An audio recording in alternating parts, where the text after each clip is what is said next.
আসলে আমাদের এখানে দুজন ভাই জামির আলম ভাই আছে, তো আলহামদুলিল্লাহ আমরা দুজন ভাইয়ের কথা শুনবো। এই পর্যায়ে আমাদের আরেকজন জামির আলম ভাই আসছেন, উনি প্রবাসী রক্ষণ ভাই, সংক্ষিপ্ত বক্তব্য। আউযু বিল্লাহি মিনাশ শাইতানির রাজীম বিসমিল্লাহির রহমানির রহিম আলহামদুলিল্লাহ নাহমাদুহু ওয়া নুসাল্লিমু আলা রাসূলিল্লাহ আম্মা বাদ। অবশ্যই আজকে উড়ান পতাকার সম্মানিত মহতারাম পরিচালক এবং আজকের এই পতাকার ফরেন অতিথি মাইকটা দিতেন, মাইকটা। বাইরে আমার মাইক ব্যবহারে নির্বাচনী আচরণবিধিতে নিষেধাজ্ঞা আছে। এটা ব্যবহার করলে আমাদের সবাই কিন্তু বন্ধু না, শত্রুও কিছু আছে জানেন তো। এইটাকে উছিলা করে ক্ষতি করার চেষ্টা করবে। একটু যারা বক্তব্য দেয় জোরে দিলে সবার জন্য একটু সহজ হবে, একটু জোরে দেওয়ার অনুরোধ করছি।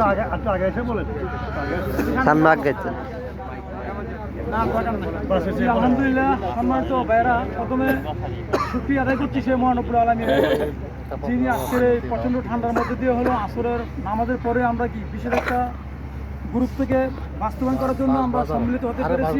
আল্লাহ সুবহানাহু ওয়া তাআলা আমাদেরকে এরকম একটা পরিবেশে আসা এবং কি এখান থেকে কিছু কথা বলার কবি কেনেত করছেন, এর জন্য সেই মনিবের দরবারে শুকরিয়া আদায় করছি, বলছি আলহামদুলিল্লাহ। আলহামদুলিল্লাহ।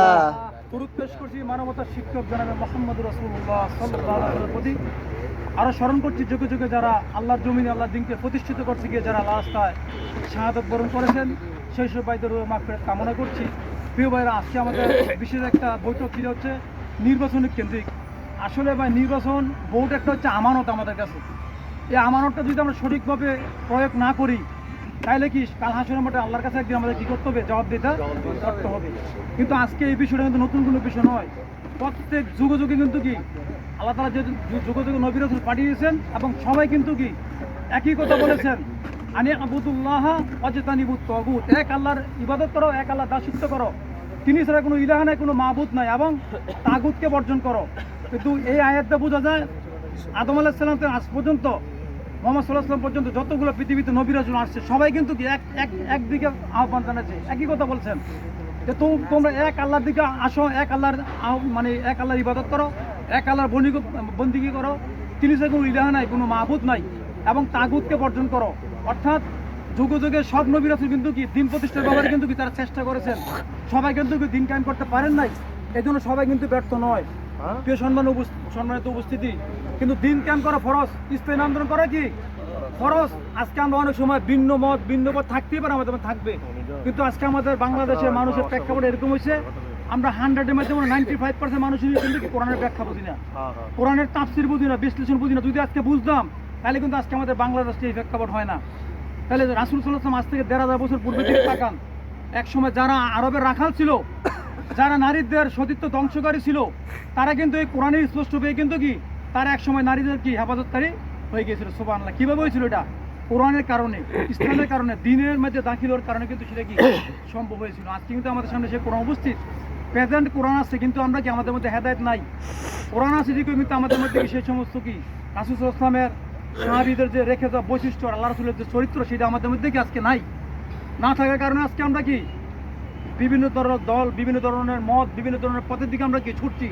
কিন্তু আজকে আমরা যদি লক্ষ্য করি, স্বাধীনতার পর থেকে আজকে 53 বছর হয়ে গেছে, এই 53 বছর পর কিন্তু কি বিভিন্ন দল আমাদের দেশকে শাসন করেছেন না ভাই? বাংলাদেশের মানুষের কি ভাগ্য পরিবর্তন হয়েছে? তারা বলে একটা, বাস্তবে করে আরেকটা, করে কিনা?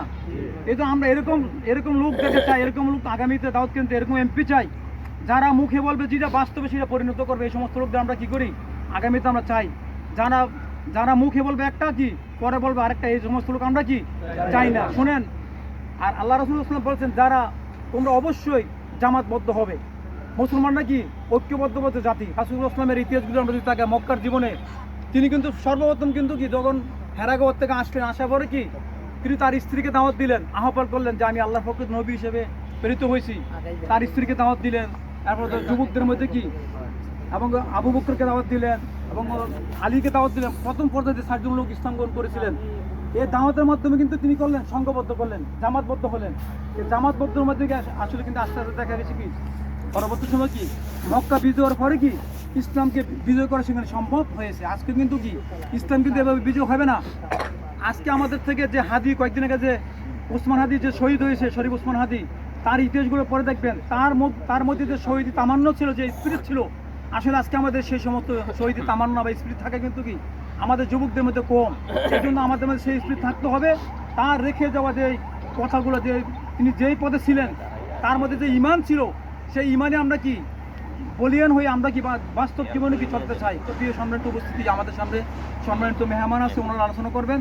তো সংক্ষিপ্তভাবে আমি আপনাদের যে কথা বলবো, আমরা আজকে যে নির্বাচিত আমাদের সামনে নির্বাচন আছে, ভোট আমরা সঠিক জায়গায় দেবো।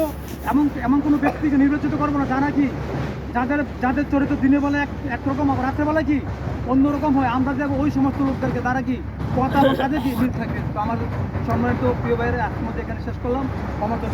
আসসালামু আলাইকুম ওয়া রাহমাতুল্লাহি ওয়া বারাকাতুহু।